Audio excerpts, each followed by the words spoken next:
L'élevage en Côte d'Ivoire n'est toujours pas suffisamment développé malgré les efforts énormes consentis par le gouvernement pour ce secteur d'activité.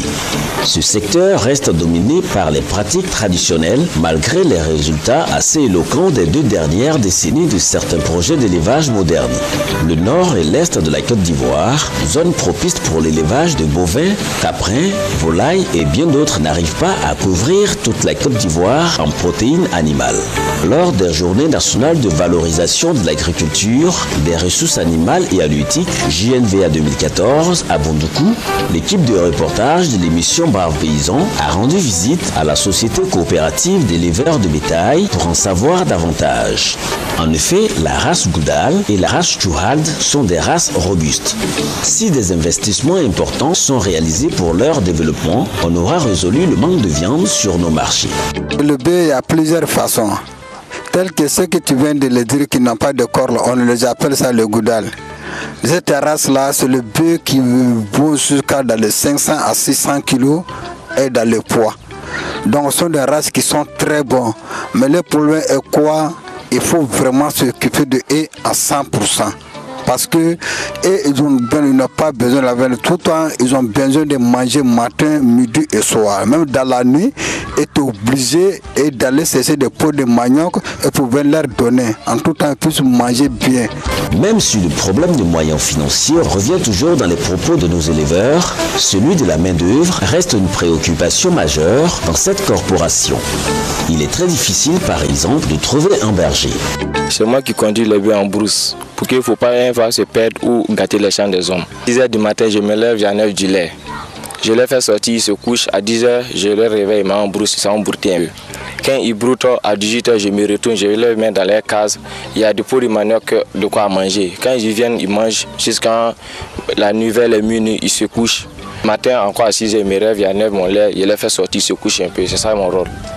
Le métier de berger, métier qui s'apprend sur l'État, se pratique jusque-là de père en fils. Il n'existe pas de formation académique. Le berger communique avec les bœufs dans un langage dont lui seul a le secret, comme nous explique le jeune Taïro. Mon papa même lui-même s'est fait travailler des bœufs. Il m'a appris ça bien, ça, tout ça, je connais ça. Chaque bœuf a son nom, chaque bœuf connaît son nom. Si un bœuf s'en fait quelqu'un, quand tu appelles son nom, tu cries sur lui, il se retourne. Différent du nom, il y a un autre là, il s'appelle Malé. Quand tu dis Malé, il se retourne. Ça dépend de la langue, de la personnalité. Mais si tu ne connais pas, tu fais tout possible, il ne va pas se retourner. Frapper trop là, c'est pas beau, mais un peu, tu dois frapper un peu pour qu'ils n'aient qu'à avoir peur de toi. Les autres bœufs, si tu les as trop laissés là, même si tu parles, eux, ils ne vont pas se retourner. Demba Chekna est le seul vétérinaire de cette société coopérative. Il explique sa méthode de travail qui permet de garder les bœufs en bonne santé. Moi, je suis quitté jusqu'à derrière Kaï. Depuis un jeune âge de 2 ans, 3 ans, on est derrière nos papas, derrière les bœufs. À ce moment-là, il n'y a pas assez de vétérinaires même pour soigner les bœufs. Bon, on nous montre ça là, ça soigne bœufs, ça là, ça soigne bœufs un peu, jusqu'à maintenant avec le temps. Les Blancs nous ont formés encore pour montrer ces médicaments-là, ça soigne ça, ça soigne ça. Donc dans ça, on est resté dedans. Moi-même, j'utilise un peu à côté des vétérinaires. Quand je vais au vétérinaire faire, je regarde un peu, jusqu'à moi-même, je suis bien formé. Donc dès que je vois que le bébé est malade, quel médicament on doit prendre pour le soigner, je connais. Par exemple, quand le pli est commencé, on prend Berlin en pic. Si on pique Berlin, on fait 15 jours. 15 jours après, et puis on prend Tribadiop, on pique. Ça, c'est contre, comme le coin en Côte d'Ivoire ici, il pleut beaucoup. Les fraîcheurs là, si tu ne fais pas ça aussi, toujours les bébés vont tomber malades parce qu'ils sont quittés les coins qui sont déserts. Il n'y a pas trop de pluie là-bas. Le directeur de la société coopérative des éleveurs au sein de la Socopaz a bien voulu nous expliquer l'organisation de la filière à Bondoukou avant de présenter quelques doléances. L'idée est venue pour nous mettre ensemble parce que individuellement, aucune nation n'en a une force. C'est l'ensemble où il y avait une force tranquille. À cause de voilà, on en perd, c'est pour tout le monde pour manger la viande de brousse. Alors que si il n'y a pas une autre aide pour l'élever, pour contribuer, pour plus développer plus d'élevage, les gars auront obligé de manger viande de brousse. Alors que si toute certaines personnes qu'on appelle nous aident, qu'on sensibilise tout le monde, le coopérateur, les éleveurs, pour développer ce secteur d'élevage, on n'aura pas besoin de viande de brousse pour manger. Notons que Bondoukou est l'une des régions par excellence de production animale en Côte d'Ivoire. Le taux de couverture des besoins nationaux en viande et à bas toute espèce confondue vise les 61,62% en 2020. Ce taux de couverture des besoins nationaux en viande reste un défi réalisable pour la Côte d'Ivoire à l'horizon 2020 si les moyens sont octroyés.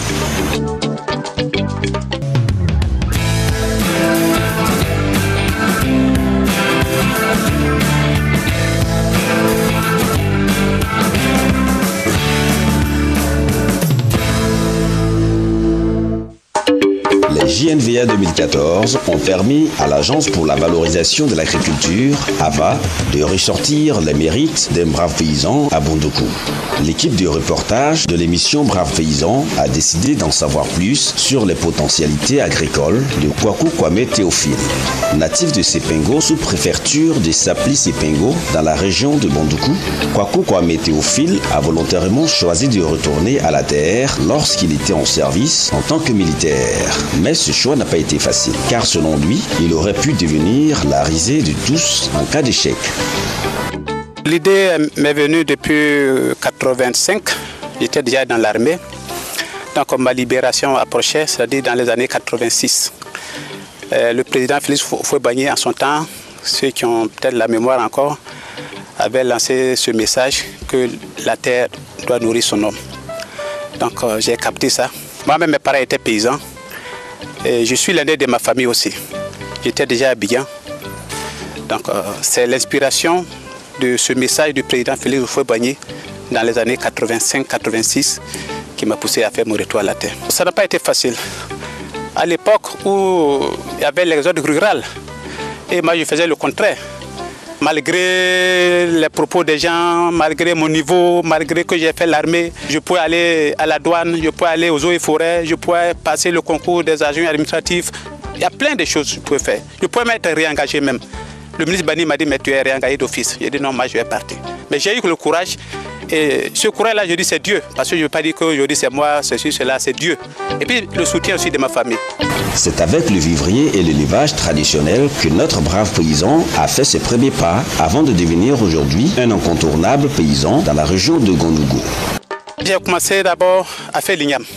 Parce qu'il fallait que moi-même j'arrive à me nourrir, à nourrir tous ceux qui vont travailler avec moi. La région de Bondoukou d'abord, c'est l'igname. Et à côté, j'ai commencé à faire mon petit élevage des poulets bicyclettes. Ces poulets que vous trouvez, il n'y a pas assez d'efforts, mais tu suis très bien, ça peut réussir. Donc c'est comme ça que ça a commencé.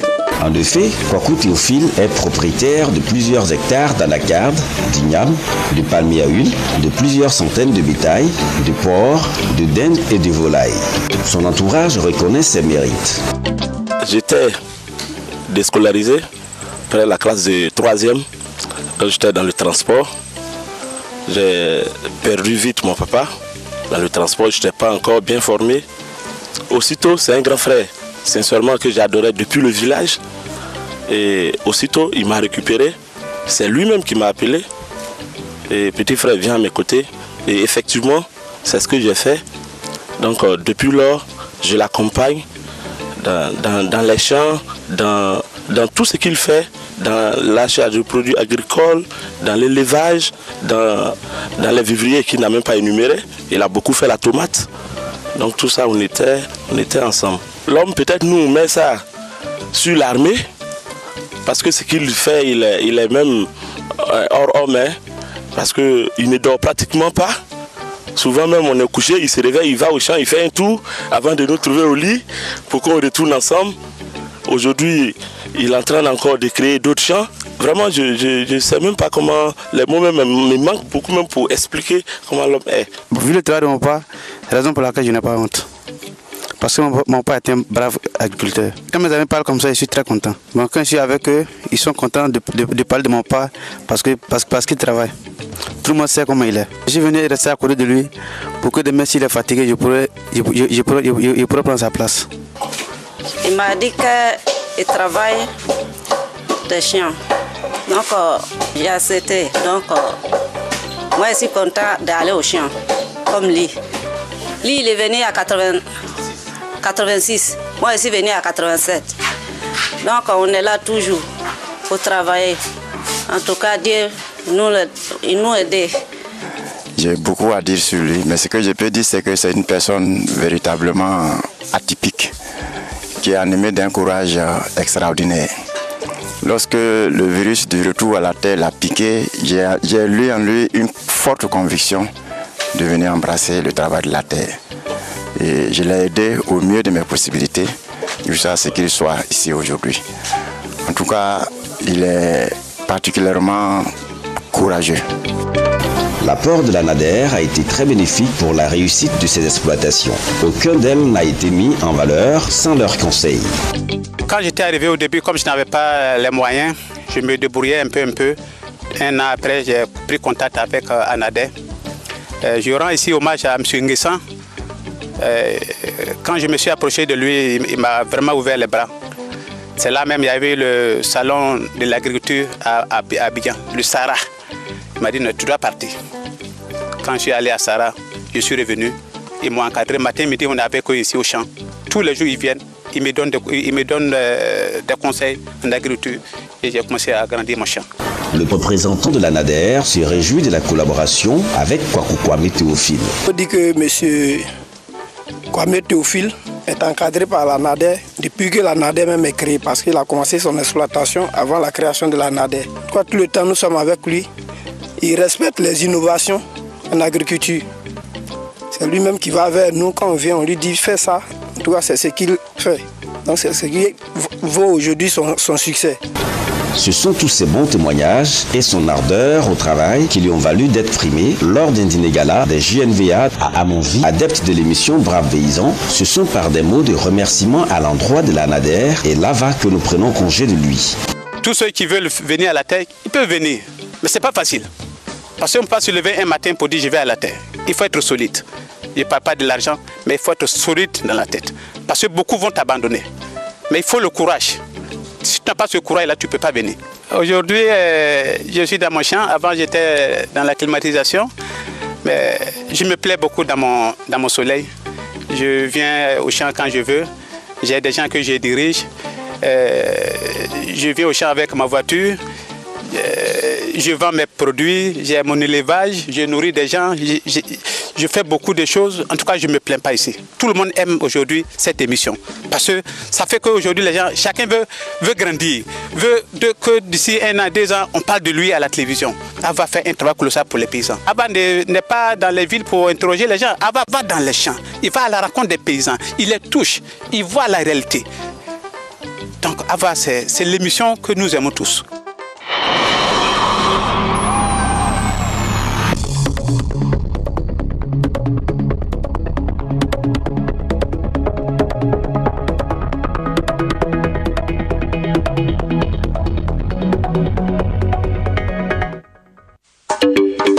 Faire le bilan de 10 années au service de la protection du patrimoine africain et fixer les perspectives pour les joutes futures, tels étaient les objectifs du 9e forum régional de la coalition pour la protection du patrimoine génétique africain, COPAGEN, tenu du 8 au 12 décembre 2014 à Abidjan. En effet, la COPAGEN est une plateforme sous-régionale qui s'est donnée pour mission d'œuvrer à la sauvegarde du patrimoine génétique africain, à l'utilisation durable des ressources biologiques africaines et à la protection des droits des communautés locales et des agriculteurs. Chaque année, elle tient donc un forum régional.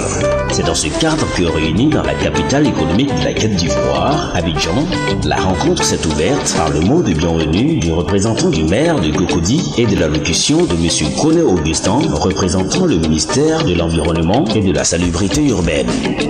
Cette action qui est menée par la société civile, parallèlement, elle est aussi calquée par le ministère de l'Environnement à travers la Convention sur la diversité biologique qui stipule qu'il faut préserver, n'est-ce pas, notre diversité. Parce que c'est de ça que nous vivons aujourd'hui, c'est de ça que nos enfants vivront. Et je crois que c'est légitime que le ministère de l'Environnement soutienne toutes les structures, toutes les organisations non gouvernementales qui militent en faveur, n'est-ce pas, de la préservation de cette diversité-là.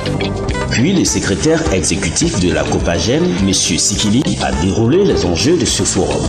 Après un bref intermède, les travaux se sont poursuivis par des projections des actions menées dans 3 pays membres respectifs, à savoir le Sénégal, le Bénin et le Niger. Par la suite, l'on a eu droit à des questionnements et à des échanges sur les expériences dans chaque territoire. La deuxième journée s'est accentuée sur les réflexions sur la stratégie de la Copagène autour de la thématique de l'agroécologie et des travaux de groupe en vue de l'élaboration d'une esquisse de plan d'action stratégique sur l'agroécologie. Les coalitions sont dans les 9 pays. Dans tous les 9 pays, nous avons regardé les résultats au bout de 10 ans. On a vu qu'on a fait de grandes avancées dans chacun des pays. Les coalitions fonctionnent toujours. Nous avons pu, de part et d'autre, et auprès de nos autorités, faire passer nos messages de plaidoyer au fil du temps. Le 3e jour était axé sur l'Assemblée générale et la lecture du rapport financier, l'élection des membres du groupe de coordination générale et des échanges sur l'évolution institutionnelle de la plateforme. Le lendemain a été marqué par une conférence de presse sur les propositions de la Copagène relatives à l'avant-projet de règlement portant sur la prévention des risques biotechnologiques en Afrique de l'Ouest. Au terme de ces 5 jours de discussion, les grands axes et les objectifs fixés ont été étayés par le secrétaire exécutif. Depuis des années, la Copagène est engagée dans un processus de mise en œuvre d'un cadre juridique communautaire de biosécurité en Afrique de l'Ouest dans l'optique de réduire, de minimiser et de prévenir les risques liés aux OGM. Les organismes génétiquement modifiés posent une problématique. C'est une question épineuse à laquelle il faut s'attaquer parce que les OGM exposent à des risques évidents sur la santé humaine et animale, des risques sur l'environnement et la biodiversité et des risques aussi sur nos populations en général. C'est dans une ambiance, un point de fraternité sous-régional porté vers une cause commune que s'est achevé ce forum. Aboutissement d'un long processus de réflexion débuté par la création de l'Association des transformateurs des céréales du Burkina, ATCB, et la réalisation de plusieurs projets, le programme PADEC est le fruit de plusieurs assises et ateliers qui ont servi de socle et de boussole aux acteurs de se connaître et partager les expériences. Il a permis la mutualisation des compétences, le savoir-faire et valoriser les bonnes pratiques auprès des membres dans l'optique qu'ils puissent mieux se positionner sur le marché régional. Puis, grâce aux efforts, l'appui de la CORAF et la Banque mondiale, le PADEC a pu bénéficier d'un important financement pour assurer l'installation et la commercialisation des unités de transformation. Car ce soutien doit permettre l'accroissement de la production des unités de ses membres qui ne sont qu'à 1 tonne par an. Ce projet qui couvre 3 pays, à savoir le Mali, le Burkina et la Côte d'Ivoire, vise directement 3 entreprises leaders. C'est la première fois que un financement de ce genre prend en compte non seulement la rénovation de l'unité de production, mais aussi les emballages, les analyses microbiologiques, les emballages physico-chimiques. Et le PADEC, c'est notre grande satisfaction. Et on ne s'arrête pas là. Nous avions en tête, en mission, une vision de pouvoir agrandir et faire bénéficier de notre savoir-faire sur la transformation d'autres Ivoiriens. De façon globale, l'activité du jour a servir principalement à tous les acteurs de se rencontrer et approfondir leur rôle dans la plateforme. Surtout que sa mise en place tient compte des exigences des bailleurs. Elle est composée de plusieurs personnes ressources et compétentes pour la réussite du projet. Les discussions entre les membres de la plateforme d'innovation en Côte d'Ivoire ont porté sur les grands axes du projet, la présentation de l'entreprise leader ainsi que les 3 autres unités de production. C'est un créneau innovants à occuper et disons, permettre également une forme d'industrialisation de l'Afrique à partir de nos produits de base. Notons que le fonctionnement de cette plateforme d'innovation sera administré par personnes de ressources compétentes dans l'une des chaînes de valeur de l'activité qui va contribuer sans doute à la réussite, la pérennisation du projet PADEC et contribuera à l'attraction de membres dévoués qui ont une vision pour le développement de l'Afrique par l'industrialisation des produits alimentaires d'Afrique. Dans le cadre de son traditionnel café des chambres, la Chambre d'agriculture des Côtes d'Ivoire initie périodiquement des rencontres d'échange autour d'une question urgente relative au monde agricole. C'est pourquoi, face donc à la pandémie de la fièvre hémorragique à virus Ebola qui sévit depuis quelque temps dans la sous-région et soucieux du bien-être de ses membres, elle n'a pas voulu rester en marge de la campagne de sensibilisation entamée par le gouvernement ivoirien afin de barrer la route à ce fléau. Ainsi, la 5e édition de sa tribune à la salle de conférence de cette dite chambre consacrée au virus Ebola était axée sur la thématique « Le virus Ebola ne passera pas par les agriculteurs de Côte d'Ivoire ». Débuté d'abord par une minute de silence en hommage aux 8428 victimes de cette maladie enregistrées à ce jour, la tribune s'est poursuivie par un mot de bienvenue du président de la Chambre d'agriculture des Côtes d'Ivoire, M. Bamba Sendou, puis Dr Eboa Ngueta Emilienne a fait une projection sur l'historique, les symptômes de la maladie et les mesures de prévention recommandées par les spécialistes. Par la suite, l'activité s'est poursuivie par une séance de questions des braves paysans aux exposants qui se sont évertués à leur fournir des conseils d'usage. Au sortir de la séance, des acteurs ont relevé des préoccupations et aussi exprimé leur détermination pour la lutte contre ce fléau. Si on n'est pas en bonne santé, on ne peut rien faire. Puisque nous sommes dans la riziculture, l'Ebola est vraiment réel. Mon union part de Man jusqu'à Sipilou, à la frontière de la Guinée. Donc vraiment, je suis beaucoup intéressée.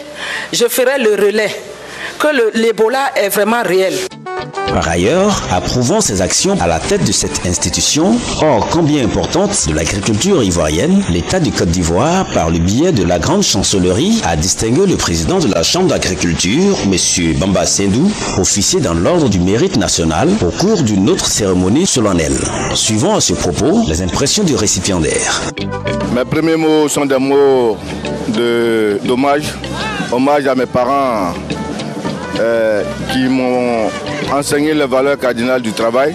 Les deuxièmes hommages sont des hommages que je rends au chef de l'État qui nous fait l'insigne honneur aujourd'hui de nous reconnaître quelques valeurs sur le plan du travail. Je rends aussi hommage à tous mes collaborateurs. Je salue aussi tous ceux qui m'ont fait confiance, mes patrons. Je salue aussi Madame la présidente directrice générale de AVA, qui est un soutien moral de tous les instants. Et dire aussi merci au président de l'Assemblée nationale qui nous soutient, qui nous appuie, qui fait tout pour que nous soyons des modèles, des exemples de travail.